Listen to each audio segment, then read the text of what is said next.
Dan RadioStyle. Hope everybody out there's having themselves a great day. Living from the end is the key. Neville Goddard talks about it extensively throughout this book, and certainly it affects your consciousness in a very, very strong way when you live from the end versus thinking of the end. And it seems like a small difference to many, but what I'm suggesting and what I think is true is there are a lot of us that actually think of the end. We think of the thing that we desire, but we don't necessarily think from it. And really the big difference, the big key difference, just in a nutshell, is from it implies you've already got it. Thinking of it is it's a separation. When I think of something and I see it off in the distance, if you will, and it's not mine, or I keep seeing it from a perspective that doesn't show me being a part of the scene, then I'm no longer a part of it. It's separate.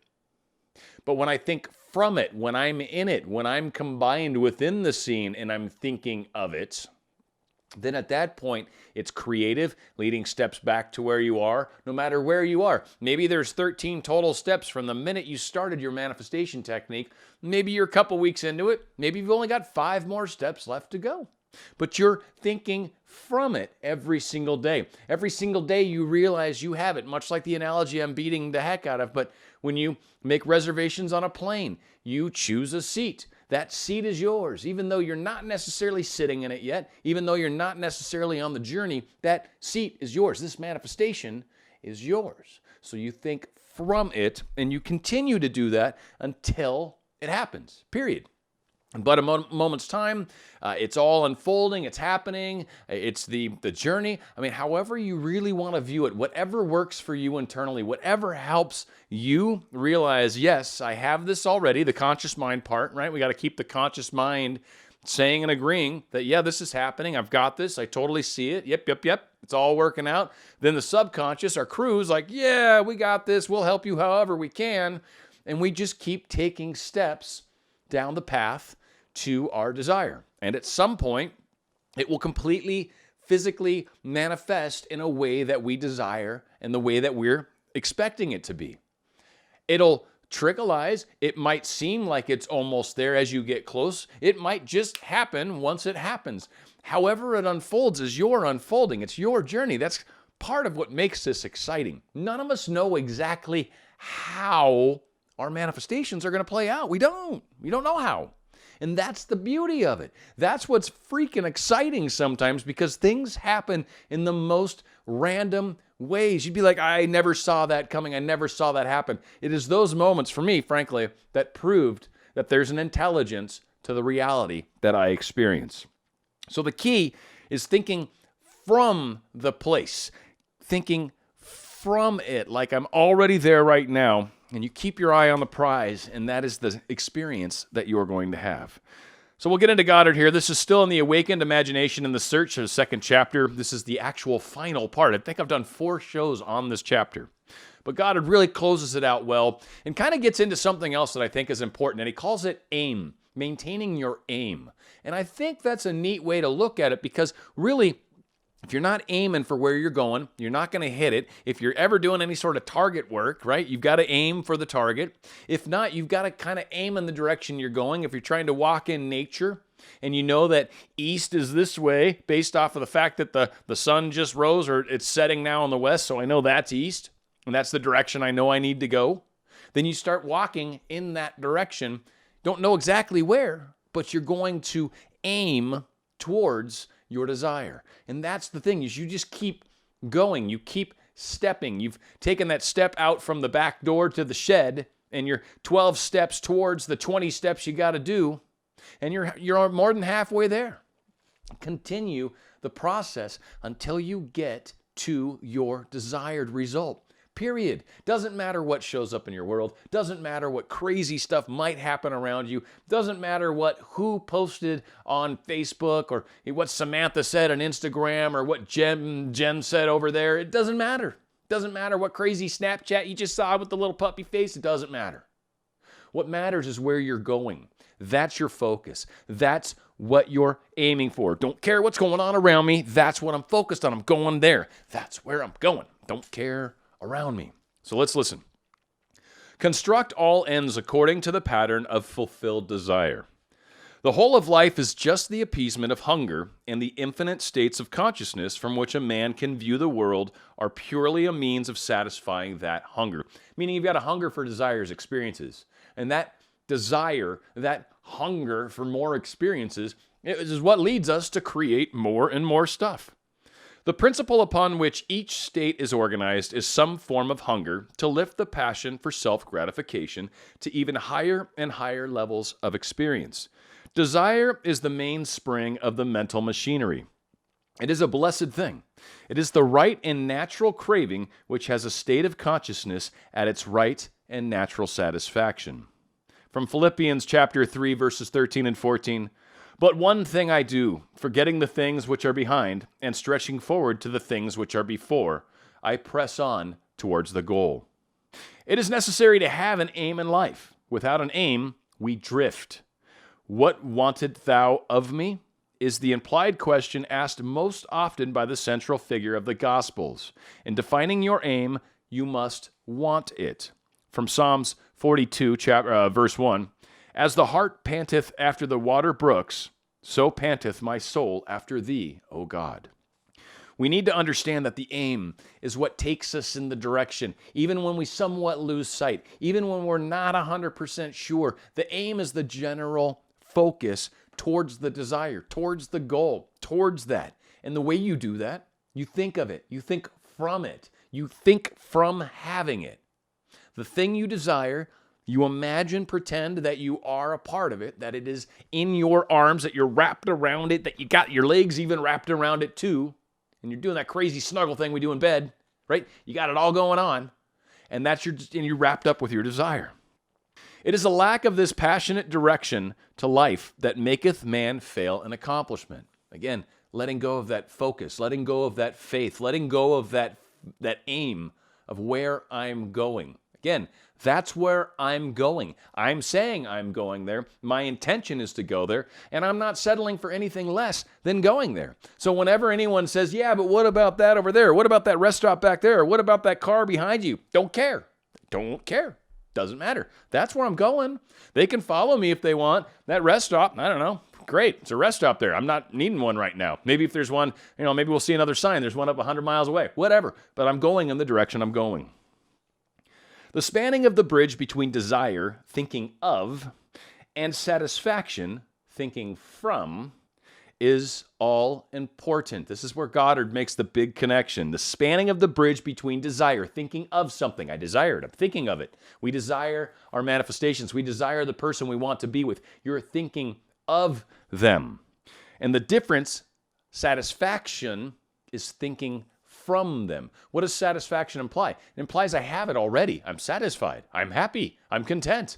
I already have it. We all move mentally from thinking of the end to thinking from the end. This, reason could never do. By its nature, it is restricted to the evidence of the senses, but imagination, having no such limitations, can. Desire exists to be gratified in the activity of imagination. Through imagination, man escapes from the limitation of the senses and bondage of reason. So again, he's saying, we're thinking of it, we have the desire, boom, great, awesome. Now we know the direction we want to go. Now I say, okay, I'm thinking of this thing. Let's go to this thing. Let's see what it's like to have this thing, to possess this thing, to be with this thing right now. Let's imagine that. Let's feel it. Now we're thinking from this thing. Now we feel it. Now we're getting that satisfaction. And from here, the imagination is capable of escaping any sort of obstacles that appear, any sort of blockages that may appear, anything at all that makes this seem impossible. When your imagination is working, you can make it real. And in that making real is power and creativity. There is no stopping the man who can think from the end. Nothing can stop him. He creates the means and grows his way out of limitation into even greater and greater mansions of the Lord. It does not matter what he has been or what he is. All that matters is what he does want.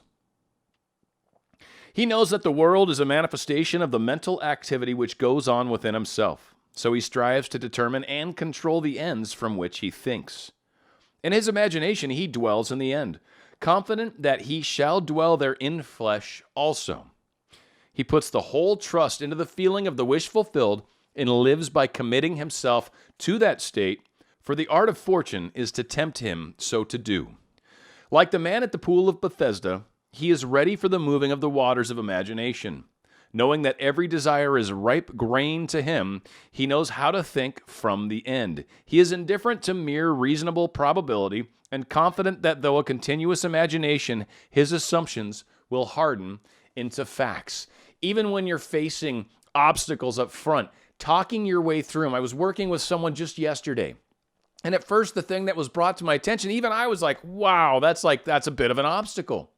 But after a little bit of time where we were talking back and forth and some realizations and coming to some terms that like, hey, you've already got this ability. You've already got this strength in you. You've already got this. This is yours. And it was through the talking through it, through slowly steering the boat away from the obstacle towards living in the end, living from the thing where we've got it already. And it was through that experience that we were able to finally imagine a better outcome. That's kind of what revision is too. And you're able to see a better way. But how to persuade men everywhere that thinking from the end is the only living. How to foster it in every activity of man. How to reveal it as the plenitude of life and not the compensation of the disappointed. That is the problem. Life is a controllable thing. You can experience what you please once you realize that you are his son, and that you are what you are by virtue of the state of consciousness from which you think and view the world. Son, thou art ever with me, and all that I have is thine. Luke chapter 15, verse 31. The last paragraph says it all. Life is a controllable thing, and it is. You can experience what you please once you realize that you are his son, that Christ conscious within us is what is doing the manifestation, that connection to heaven, source, God, whatever, creates this ability within us. And by what we focus and think on, by what we live from the end with, we create. And that you are what you are by the virtue of the state of consciousness from which you think and view the world. If you believe the world is here and it's going to give you and is open and is constantly showering you with abundance and you're constantly in the right place at the right time and I'm always seeing great things and I'm always experiencing great things, when you truly say that over and over in your life and actually believe it because you see it happen and know it's happening because you keep saying it, but as you experience it and realize, oh my gosh, I'm creating my outcomes. Or are we someone that's looking and seeing all the obstacles, seeing the people that say we can't do it, seeing the fact that there's a third party, seeing all these things that are in the way, the fact that they live someplace else, the fact that we don't talk to each other, the fact that my boss is currently mad at me, whatever your obstacle is, you're not thinking from the end if that's how you're viewing it. You're not thinking of it like you've got it already. You're looking at it from a distance. You've separated yourself from it. You already see it as something separate from you, and that's why you see all the obstacles.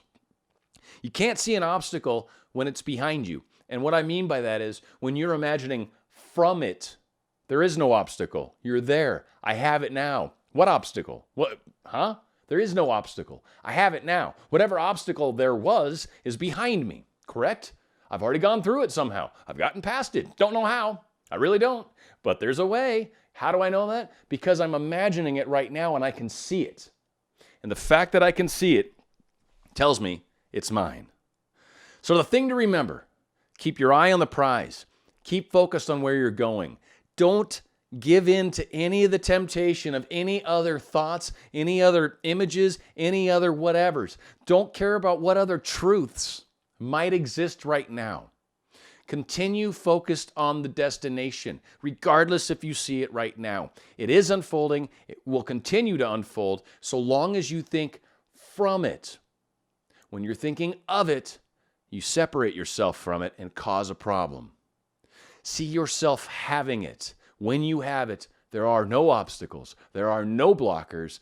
There's nothing except that which you desire. It is yours. Take it, have it, hold it, be it. Dan RadioStyle.